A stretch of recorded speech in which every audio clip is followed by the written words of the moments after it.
Hi guys, good morning. So, may bago tayong i-review ngayon, bagong makita siya. So, galing siya sa Taiwan, made in Taiwan po siya.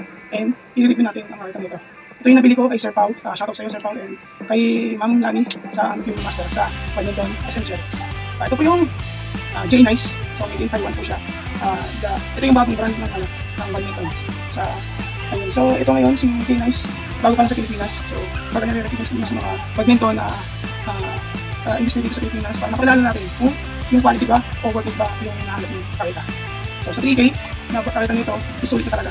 So tingnan natin yung loob nito.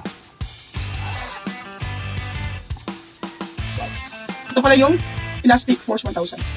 So Elastic Force 1000 for beginner o intermediate. So bago sa inyo ito. And yung ano nito is meron na po siyang nano cable. So naka-5 ko na po siya. Ang nano cable, ito po siya, nano cable nakalagay. And then ito yung J-Nice logo na dito sa may baba. Yan, J-Nice logo. So, ang tension nito yung maximum is 28 tension. So, sinubukan ko yung maximum lang is 28. So, kaya naman yung ita. Tapos ito yung J-Nice string number 67.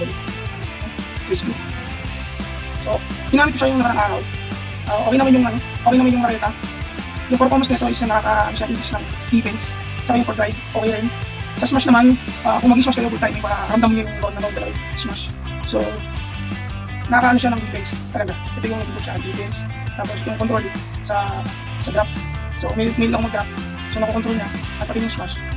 Kung ikaw ang type mo ay single player and at minsan nag-double ka rin, mag-all ang player bago sa input. Karoon sa mga nag-expose sila sa ilang nilalaro. Kung doubles or single. So maganda pa rin, maganda yung may nilalaro kong dalawa.